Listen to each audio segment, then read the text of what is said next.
Real people, real celebrities, real talk. Join the Breakfast Club. Blast off in your Weekday ear. morning, 6 to 10. Morning, everybody. It's DJ NV Angela Yee, Charlamagne the God. We are the Breakfast Club. Got a special guest in here from Brooklyn, New York. The legend. The legend. The man. He's not a rapper, though. He said the man. He's not a rapper. Larry King, ladies and gentlemen. Hey, good morning to the Breakfast Club. Good morning. What do you, I don't see any breakfast. Everybody says that. Everybody says that. And you know what's crazy? Our producer is a chef. We've been here for almost 5 years. He's never brought no dishes in here ever. So this is a live Breakfast Club. It's a whole farce. the whole thing is farce. based Yeah, on It's a lies. farce. But I have coffee. Yeah, we That's do have breakfast. coffee and water. That's all you're getting here. When did the inmates took over the asylum and radio when? I come in here and there's 8 radio stations here. Yeah. Right? Even WOR, which used to carry my old show when I was on Mutual. Got you. How did that all happen? It's this thing called iHeartMedia. Oh, I heard that was It used to be Clear Channel. Clear Channel. They just bought everything up. Yeah, I know. That's out of San Antonio, right? Yes, sir. Yeah, see, I noticed. Yeah. I remember that. Ran by a guy named Bob Pittman. I know Bob Pittman very well. He's the big boss. Bob, for a time when AOL merged with Time Warner, and Bob Pittman was one of the executives there. I knew Bob well, and Bob used to be a disc jockey in Chicago. Yep. He's That's been why. getting That's money why a he. long time. And that's why he knows his talent so well. And he's running this whole thing. He's He runs running the the whole ship. thing. And they switched to iHeart, meaning like all of you guys have heart. I think it's like I Love Media. Like I love media, I Yeah, love yeah. radio, I love television. I feel like we're being interviewed. Yeah, you can. Well, Let's that's turn what I this back. do. But it's hard. That's what I do. I mean, that's your thing, though. You're an interviewer, so it's hard. So it's for you to very be in the other hard. No, seat. I understand it. I go with the flow, but I just, it just hit me because I've been in radio, television 58 years. And when I started, you had a radio station, and you had one radio station, and somebody owned that radio station, and there wasn't 17 radio stations in one building, all keeping up with each other. Right. Or it doesn't matter as long as you're beating the other 16, which we are, except for Z100. They're a monster. Z100 is the monster. They're number Oh, yeah, one. We're yeah, number yeah, two. yeah. Yeah. Well, it's the same family, so it's all good. What are the call letters of Z100? I have no idea. WHTZ. Oh, Yeah, no, is it? yeah. Oh, WHTZ. WHTZ. And what's the call letters of where we Larry, are? you gotta stop. WWPR. We gotta interview him. Okay, You all gotta right. stop now. But this is how you got your start in the business You radio. gotta stop right now. That's right. Let's start with Larry King. King Okay. is not the original name, right? What No, was my name was Zeiger, and I all I wanted my whole life was to be in broadcast. I just wanted to be on the radio. When I was 5 years old, I wanted to be on the radio. I used to imitate radio announcers.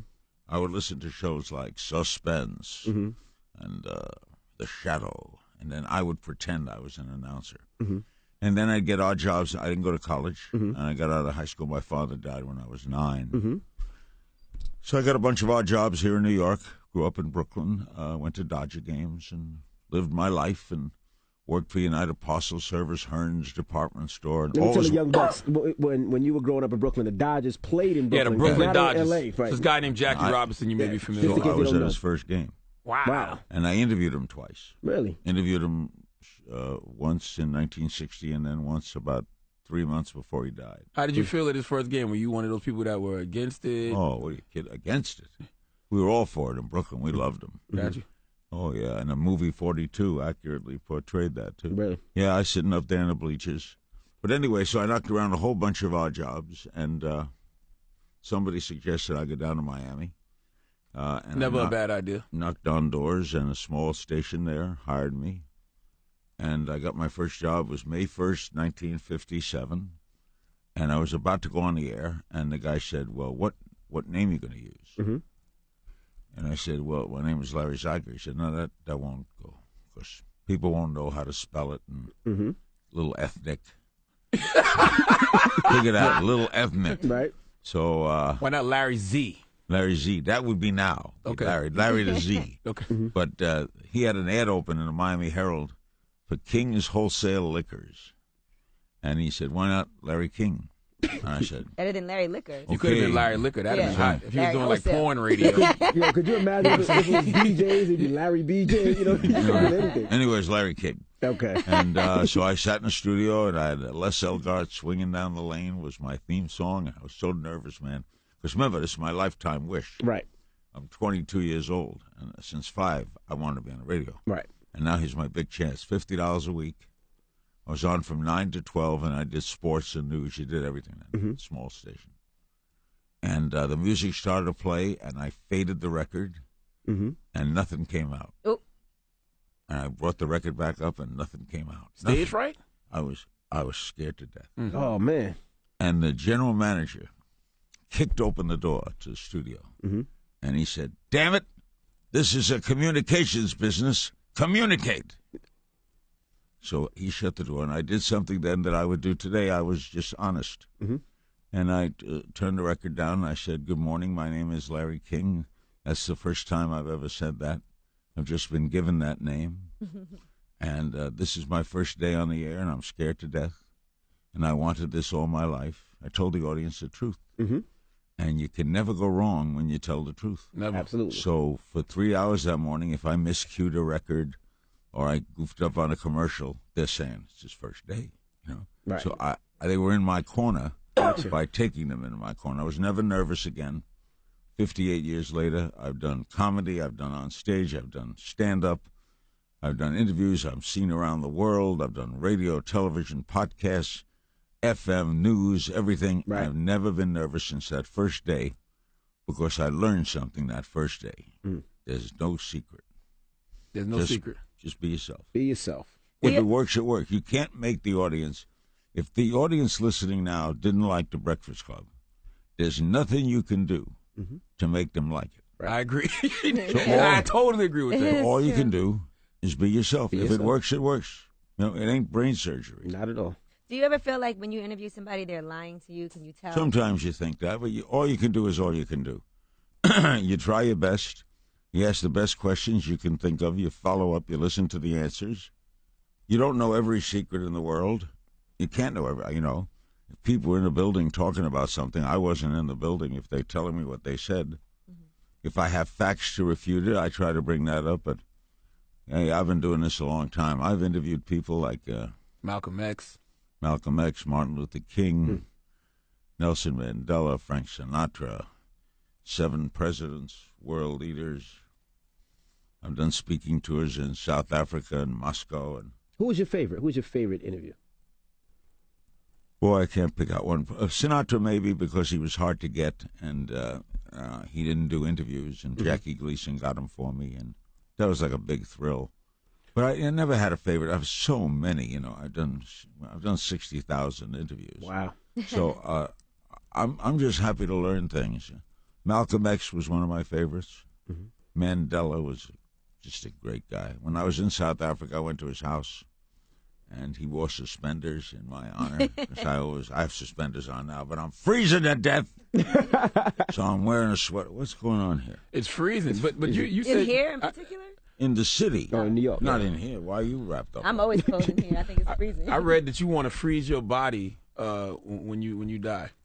I just taped Dr. Oz. Dr. Oz yesterday, and he showed me what happens when they do that, and it makes a lot of sense to me. For I don't believe that I'm going anywhere. I'm not religious, so I believe that when you die, and that's it. So I'm so curious, and I like living, and so I want one little chance. So if I'm frozen, and then they find a cure for whatever I died of, and they can kill me, is that better than laying in the ground or being burnt while you're dead? Those two ways you can't get out. But I figure if I can be frozen, and then something happens. My wife says to me, though, yeah, but what if you wake up 200 years later? You don't know anybody. I said, I'll make new friends. Yeah, I think you'll be fine. That's what I like. So it's the one-way grab at eternity to live, because I don't want to not exist. Right. And you I think it's the biggest fear people have. I think they may say they don't. I know I'm going somewhere. You don't know. So are you a atheist, or you just don't believe in religion, organized religion? I'm probably an atheist. I respect religion. I've interviewed every great religious leader except the Pope. I've interviewed, the Billy Grahams and the heads of the Mormon Church and then the Presbyterians and everyone. I've interviewed the great leaders of Islam. I don't buy it. I think the only reason for religion is death. If you didn't die, there'd be no religion. What turned you away from it? Probably not getting answers to questions. The simple answer you get all the time is when you ask, why does a baby die? Why is there a Holocaust? I think that's because God gave human beings free will. Yeah, well, you didn't get free will for Katrina. So I asked those questions. Why did God allow Katrina and people got swept up and died? Right. And the typical answer is, we do not question the ways of the Lord. Well, I do question the ways of the Lord. Especially an interviewer like you. Yeah, and if I don't get answers, You don't believe. I question it. Someone asks, well, what if you could interview God? What would be the first question? Do you have a son? Now, you mentioned your... If he would say no, Right. chaos throughout the Christian Throughout the world. world. Absolutely. Now, you mentioned your wife. How many... You were married 7, 8 times? 7. Wow. Why not make it One 8? twice. One twice. Why not go for 8?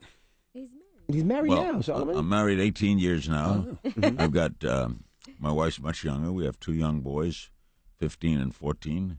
They're both baseball players. In fact, the 15-year-old is down in Florida. We live in Beverly Hills, but my wife let him go to Florida to play baseball at IMG, a very famous baseball academy. Derek Jeter went there. And so he's in school in Florida, playing baseball every day. I just went to visit him last weekend. He's a great kid. And the 14-year-old's playing baseball at Beverly Hills High. So I got young kids. I got a beautiful wife. In fact, people see me and my wife, I'm 81. And people see us and I know what they're thinking. How old is she? She's 55. So that's 26 years. So I know what they're thinking. What? They look at me, they look at her. Hey. So I always say the same thing. That's not what I would think. I think like, wow, Larry's penis is still getting hard. No, what I say is, if she dies, she dies. You get another girl. That's easy to say when you've had 8 wives already. Life goes on. I don't wives. regret any of it. I have You gotta love Larry King, boy. I have 3 grown children.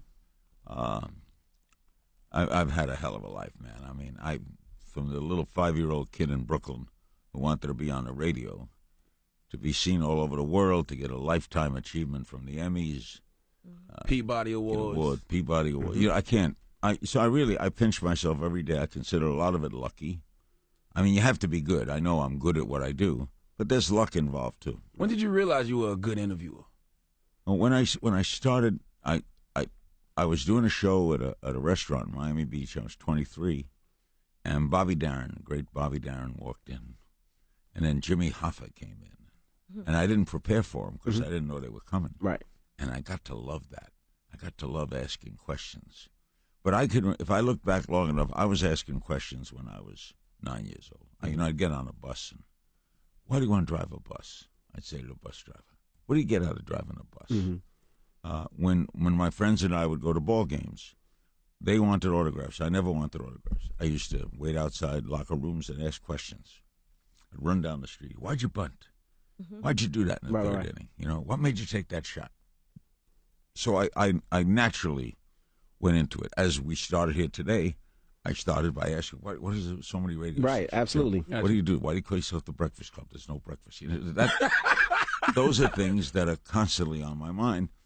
And what made me good at what I did was I asked simple questions. It's 1 word, 1 sentence questions. Why is a great question. And I never got out. I remember when I was a kid, when I first got to Miami, I had $11 in my pocket. I stayed with my uncle. I was very poor. We were on relief when my father died. First thing I saw was 2 water fountains. And one said white and one said colored. And I drank out of the colored water fountain. It was very good, by the way. It was cold. You thought it was going to be Kool-Aid. And so I started saying, why? Why are there 2? Then I got up on a bus to go from Miami over to Miami Beach. And I sat in the back of the bus, and the bus driver stopped the bus and said, move forward, because the back of the bus is for coloreds, and the front of the bus is for whites. And I said, why?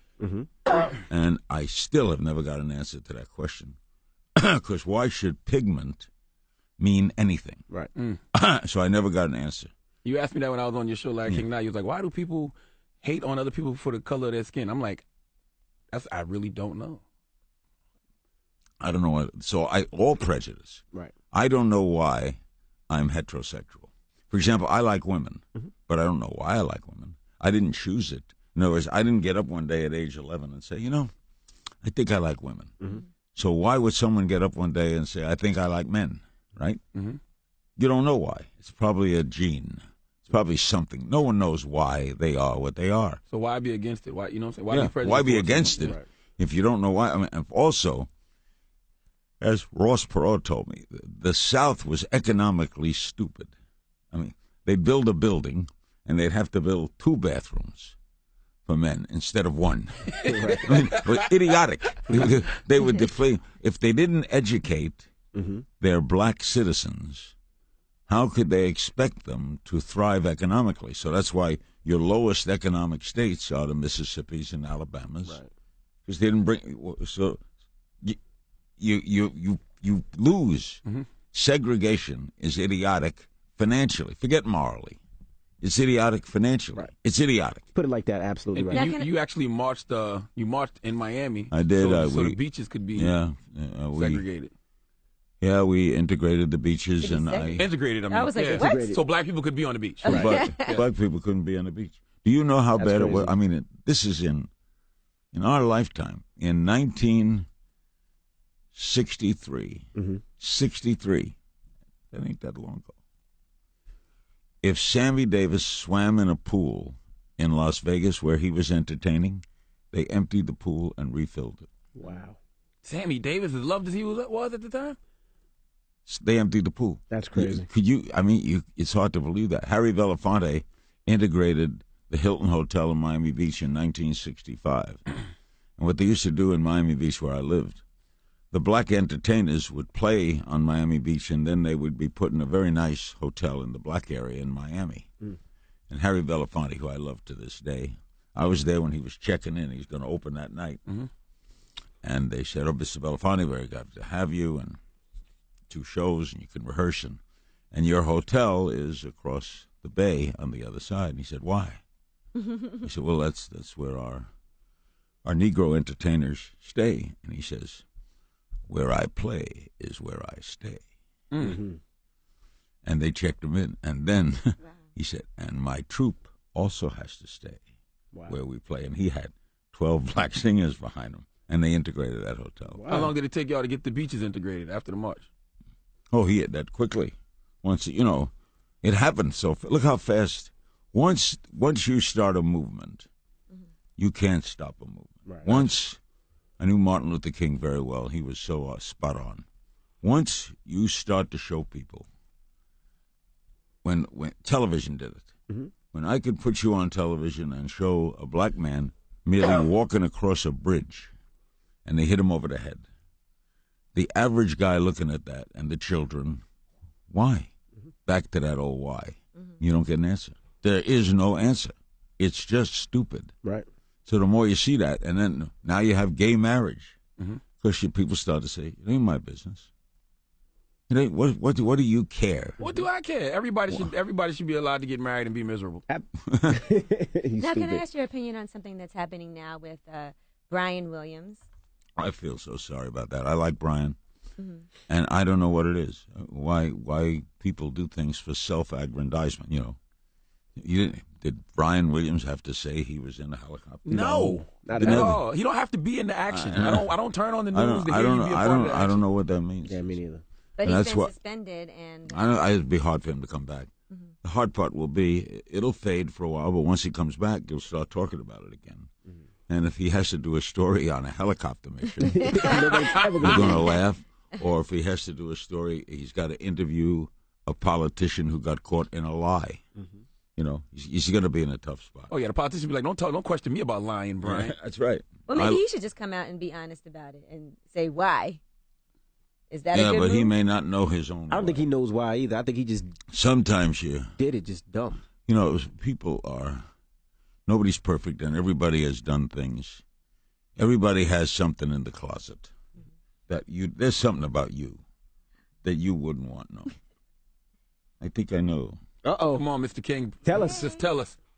You know, we actually go way back. Let's not. You know. Oh. You that old, Yee? She's How about she go with No, I'm kidding. I'm kidding. See, but you can do that on radio, Christian. Now the whole audience is thinking, like, what? Yeah. What? Nice seeing you again. Nice. See, In now, this decade. I had nothing to do with that. You know. No, why are you getting nervous? Don't tell anybody. This is just, you know. This is, see that little nervous laugh? You were always that way. Well, let's talk about your suspenders. How many pairs of suspenders do you have? I wear now. I got red ones. I was on Morning Joe this morning. On Right. MSNBC. I have about 100 and about 300 ties. I have more ties than suspenders because you got to match them off. The way I wore suspenders was an ex-wife of mine, Sharon. I had gotten, I'd had a heart attack and heart surgery and lost a lot of weight. Mm-hmm. And I used to wear sweaters on television. I've been on television and radio all my life. Mm-hmm. And she said, you look pretty good. Why don't you try wearing suspenders? Might be a different look. And nobody on television wears them. Mm-hmm. So I tried them, and some people called in and said that looked good. And I got to like the look. So it became part of me, and it became part of the scene. Absolutely. So I never got contact lenses because people know me with eyeglasses. Mm-hmm. It's just, everyone needs a kind of look. They're the signature thing. Like you have a look. Hoodies and Timbs, baby. Bummy. It's called No. bum, yeah. Yeah. There's something amazing to me about the jean world. These are PRPS jeans. Yeah, now they're all torn up. Well, yeah, because no, very interesting story about this. Ask me why. Why they're torn Don't up. do it. Let's move on. My wife told me it costs more if they're torn up. They do. Like, these What? cost a lot, but the guy, he's from Virginia, so what he does is he'll go in, like, abandoned houses and, like, barns. He'll drive all through the South and find old clothes and then make replicas of them. So that's what he does. Now, if I came home wearing that with my mother 60 years ago, she'd have said, "You're doing bad? Can I help you? What's going on?" Now the bummy look is in. You seen Kanye's new clothing line? What is all bummy look? All looks torn Bummy up and look. ragged. It It's a looks little terrible. graphic, a little nasty, disgusting. It's not So too here nice. comes a why question. Okay. Why? You Why know, do you wear that? That is a good question. It makes me feel comfortable, though. Like, I'm from the country, so I don't like all of that flashy, fly He stuff. tried it for a little bit. It didn't work out for him. Actually, Charlamagne used to get his jeans custom made. No, I did that once or twice because it Leather was cheap. It was pants, actually all that. cheaper to get them made. I used to know this little African dude. He used to get materials, and he could sew, me some jeans. I could give him $60. He'd make me a great pair of jeans. So you thought. How much do these cost? Well, Like $350, Larry, $350. but I didn't pay for them. PRPS shows me a lot of love. I would never pay $350 for a pair of jeans. But that's what they cost. Yes. If you ripped them a little more, would it be more? Nobody would even notice. But nobody would notice. It'd be hot. Like, these look worn like moths ate them and stuff. Yeah, they really look bad. No, I mean, they look like you just got out of Auschwitz. Now, You released. Larry King, I have to ask you about social media and how it affects everything today, being that obviously you've had so much experience. No, I'm on the internet now every day on Hulu. You be tweeting. You tweet. Yeah, I tweet. I got 2,800,000 followers. Do girls hit you up on DMs and stuff like that? Still Yeah, try to you holler ever, at you you? ever been in a chick's DMs, Larry? What's a DM? Direct Direct message. message. That's a Oh, here, private what- message. No, I don't. I dictate my tweets. I don't. I don't type them out. I don't text. In fact, here's my phone. I have a flip phone. It's flips. flip I haven't seen phone? one of those in a Man, minute. come on. Now, you work for $150 million. You can't gotta have get a I'm not flip worth phone. on that. Somebody send this guy a phone. I Okay? tell you why I like it. You can't even send a penis pic on that Why? phone. It's a phone. I can put it against my ear. Two, I find that people with iPhones, my children and others, it controls them. I agree.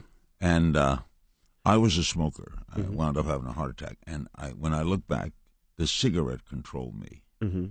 And I look at people with iPhones. I go to dinner with some guys where they're not there with me.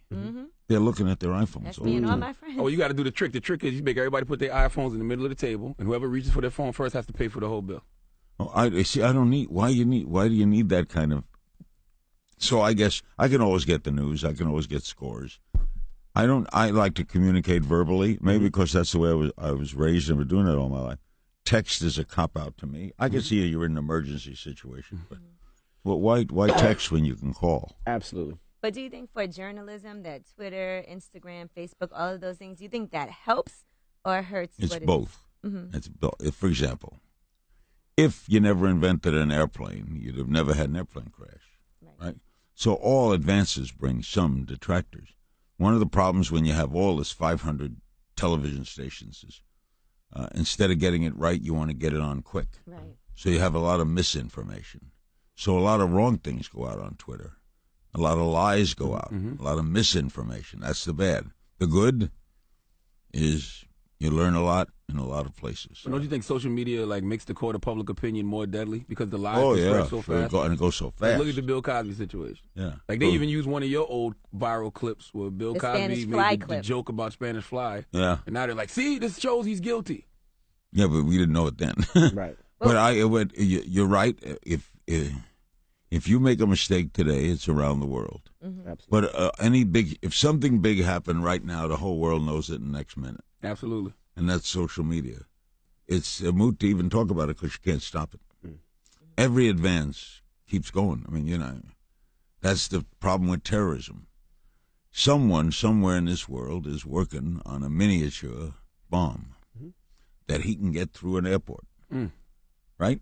There's probably someone working on that. How you going to stop it? You can't. Yeah, Can't. no way. Do you have any guests that don't like you? Because I guess. I read a story about how you pissed off Seinfeld one time. Well, because he said he didn't mean it, but I'm friendly with Jerry. In fact, he says that I started Twitter with my old column in USA Today, where I used to do extemporaneous. It's my 2 cents. But Jerry was on the show, and I asked him, why did Seinfeld go off the air? No, that's not what you said. You said is his show canceled. I didn't say show canceled. Oh, You made that up, Charlie. Well, didn't guys say- who wear you didn't jeans say like his that show. make up. Yeah, okay. No, I said, was your show canceled? I didn't know that he said, we were number one. And he got a little tiffed. And I said, I just didn't know because I'm on the air so much. I'm on television, I'm on radio, that I don't get to watch Right. a lot of things. And I don't read gossip columns, and I don't read a lot. I read a lot of sports, certainly a lot of news. I stay up on things. But I don't know chatter columns. I don't know who's sleeping with who. So I don't know if a television show is canceled or it goes off or a guy's sick. I don't Gotcha. I don't read the tabloids. So I didn't know. So he says, he took offense to it, and then he later said he was kidding, but I don't think he was kidding. Right. But I love Seinfeld. By the way, I watch probably more Seinfelds than any other show because Larry David, who conceived it, is a genius. He's opening on Broadway now. I wanted y'all to look like y'all could be play related so too. bad. By the way, What? y'all look like y'all could be related in some way. You and Larry David, Because we're both named Larry. and you wear glasses. It's just a demeanor about y'all. Look like y'all could be related. Y'all from the same tribe, as we say. Wait a minute. Oh. I take that as a little bit of a put down. Oh. I'll tell you why. Why? 2 guys named Larry, both wear glasses, same tribe. Are you discussing perhaps the Hebrew faith? Oh, Yeah, it was a little. nah. yeah, it's a little- What did you mean by tribe? Oh, and tribe is like when you look like somebody. They say you're from the same tribe. That's Like hip. for me, like Tyrese would be my tribe. Young Jeezy. Do you know these people? No. No. No, but they're all black with bald heads and like my height. Oh, so I see. So Yeah, it was a yeah. compliment in a sense. yeah. If the person looked handsome, Absolutely. yeah. I see. Yeah. Like he's from it all the- depends I how didn't you mean- think. If you think Larry David's handsome, it's a compliment. Well, I don't take it as a compliment. But Charlemagne and the Teenage Mutant Ninja Turtles are from the same tribe. Yeah, We're all they said, look yeah, alike. exactly. Me, Young Jeezy, a You guy know- named Neo, and Jadakiss. We're the Teenage Mutant Nick. The world got so hip. See, to me, hip, Frank Sinatra. Yeah. First, you understood the lyrics. Yeah. You know what I mean? I understood every word he was saying. Now, I hear a lot of the young singers today. I got nothing against them. My kids listen to it. I drive in a car, and my kids are listening to music. I don't know one word they're saying. Ask them don't- who Young Thug is when you get home. Ask your kids, say, who is Young Thug? I interview a lot of these I hits. know You haven't do. interviewed Young Thug yet. Please, Yeah. Jared, don't make that happen. Well, rappers seem to like you. Everybody seems to like you. I don't know why. I mean, these hip hop people come on, these rappers. Hey, we love you, Larry. Why? I'm not speaking their language. I mean, it's really You don't interesting. listen to any rap music? Is there any hip hop music you've listened to? Any songs that you would say off the top I of your can't head? quote any. Not even Jay-Z, Big Pimpin', nothing? Nicki Minaj. I know Jay-Z. Snoop Dogg's a friend. Okay. Is he a rapper? Yes, Snoop he is is. he He's smokes definitely a lot. rapper. He smokes a lot. Smokes a lot. Marijuana. I tell you about Snoop. I've been on his show. He's been on my show. When Snoop comes in the room, you get high. Oh, absolutely. Just by his being in the room. They call that loud. Loud? Loud, yeah. He's like, you got that loud on you. Let's call it a loud pack. Okay, The so smell therefore, is loud. Strong Yeah. smell. so therefore it affects the person who isn't even smoking. There you go. Snoop has that effect. I like Snoop. Snoop's a very good guy. You probably feel great around him when He's he got- walks in the room. He's got great kids. He takes care of a lot of kids in his football league, and I give him a lot of credit. But I forget their names. They go so fast. Do you remember the Chris Brown interview? That was big in our world. Oh boy, You remember that one when he had the bow tie on? yeah. He wouldn't give me real answers. It was Oh, See? Turn the lights on. Now, in our world, when the wait a lights go minute. out like that, somebody gets you got to stabbed. run. Yeah, you got to Okay, run. now, When the lights go on in the studio, you run. now, Chris wouldn't give you real answers. the lights went on. I thought there'd be one less person here. Am I in the hood now? Yeah, you're in the hood now. You're in the wow. hood now. I feel so Absolutely. hip. It was his first interview after the whole Rihanna thing, Yeah. and they put up pictures of her, and he was on with his mother, and I felt kind of sorry for him. Yet I'm told, because I'm not an expert in that area of music, that he's a brilliant artist. He's very Yes. good. He's good. He's a great Yeah. artist. He's good. One of the Really best. good. Can dance his ass off. Mhm. Now, you're still very active. You work a lot. Do you Yeah, I ever, do. I like work. Do you ever see yourself, like, retiring? I don't know what I do. I really don't. Retire to what? Yeah. I wouldn't know what I would do. I thought I could retire, but I couldn't. I don't understand people who don't go to work. Why did you leave CNN? Did you just get tired of everything? Well, no, I always has had 3-4 year contracts, and the last time they came to me was a 1-year contract, and I saw the writing on the wall, and I guess they just wanted to go another direction. That was a terrible direction. 'Cause that guy is sucks. Yeah, that Piers didn't work Morgan out too was well terrible. for them. Piers Morgan. Yeah, oh, that was. I didn't like his style. You know, I guess they, I don't know what. Now they have a different thing on every night at 9. I don't know what they have on. On CNN, I think it's They got a quiz show. Anderson Cooper, I think. No, he No, comes he's on on. at 8. Anderson is on at 8. Yeah. I don't know who comes on at 9. I don't know. Why do you wear a white hat? There's no specific reason why it's white, you but it's bald? cold. Are Am I you bald? No, I got hair. I just I need a shave. He though. looks like a little marshmallow. It's just cold, so I just wear a hat to keep myself warm. Kind of like you wear a sweater. You keep yourself warm. Why are you tattooed? He's cool. All right, Larry King's doing an interview. Well, this is I have 4 kids, and these represent my kids. So one is They're all the by Big his Ben. wife, by the way. Yeah, all by my wife. It's Yee. Now, Big Ben represents my daughter. Her name is London, so I put the Big Ben clock. Then I have my daughter and son in the scroll, like the Statue of Liberty that holds. I call myself the mayor of New York What's City. the cobweb See, for? in our world, He's like- Larry, if you don't tattoo your kid's name on your body, you'll forget about them. Like, people wonder why so many black guys don't be with their kids is because they don't have them tattooed on their body. They forget their about names. He's lying. He's lying, Larry. No. King. He's lying. Don't. He's lying. He is lying. I just like the tattoo. You have tattoos? Unfortunately, I He has do. a Wolverine He has a tattoo. It's Wolverine. very I got Wolverine embarrassing. from the X-Men on my arm and a bunch of other nonsense that I got All right, when I was now, younger. why? I'm fascinated by the tattoo explosion. First, as a Jewish person, I'm going to take a guess that it hurts. Absolutely. It does hurt. Why would you do that? I'm going to go in today and get some pain. Body Yeah, artwork. I don't know. Because it seemed like it's the hip thing to do. I just like And then it. you grow older and you look at them and you regret every single one of them. So you wouldn't get any more.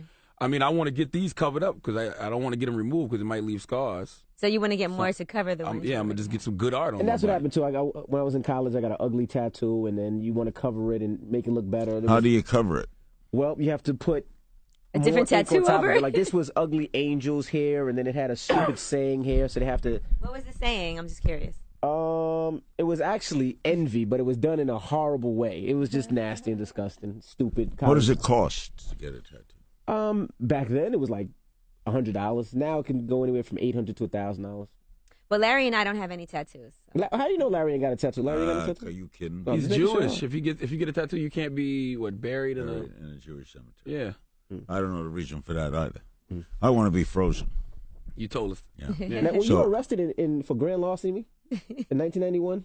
I was arrested on a charge.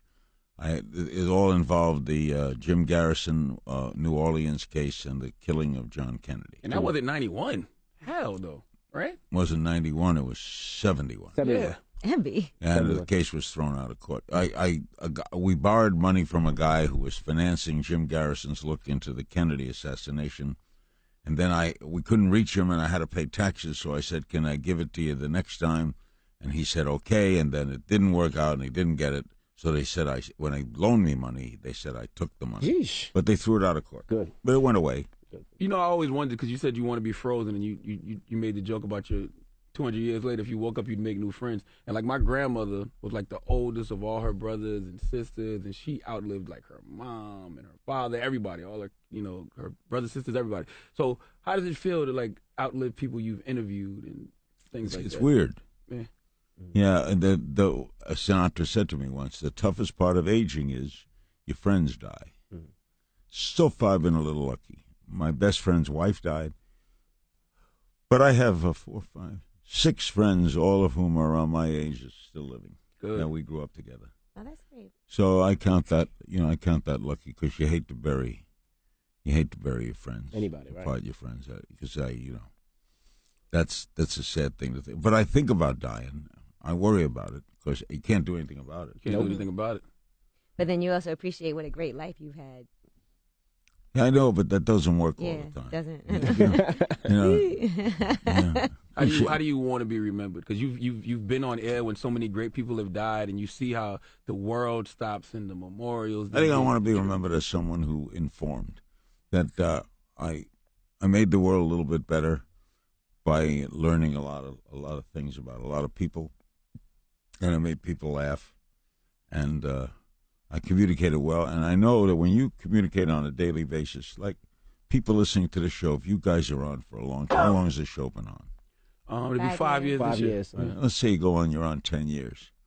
There are people out there, and you have no idea of the magnitude that you're in their lives. They wake up in the morning, and they want to hear that Breakfast Club. And you become part of their lives. And all you're doing is just being you. Right. But you're attached to these people. And it's a great feeling that they have that feeling for you. That's why people get so sad when well-known people die. Right. When an actor dies. Or, you read about a singer who dies. And they've entertained you, through their gift, they've entertained you. So I'd like to say that I entertained people. And I informed, hey, is this a funeral? No. What are we doing? No. I'm starting to get depressed. They might use it later when you pass. But no, it's not a funeral. Charlamagne, you got a weird sense of humor. Yeah. We appreciate you joining us Some today. people find him offensive. Don't bring us up again. Okay, I'm It good. was one night. Why do you keep That's reminding why I know he has no tattoos. He wouldn't get that tattoo. me? Thank you, guys. You still get it in sexually though, right? Well, you need help. I had prostate cancer, so I had to have radiation. But you know something? You go on living. Yeah. You keep. Life goes on. That's kind of a personal question. You ask him why. Listen, I'm looking forward to Does he being like 81 back years shots, a old. missionary? You got any other I questions? told you this last time I saw you. I want my brain and my penis to work when I get 80 something. And by the way, they are connected. yes. Not his. I don't think. No, of course they're connected. Yeah. Well, ladies and gentlemen, Larry King, we appreciate Thank you, joining guys. us today. Mr. King, thank you Great for coming. being with Thank you you on the very Breakfast Club. Hey, there you have it. It's Larry King. It's the Breakfast Club. Good morning.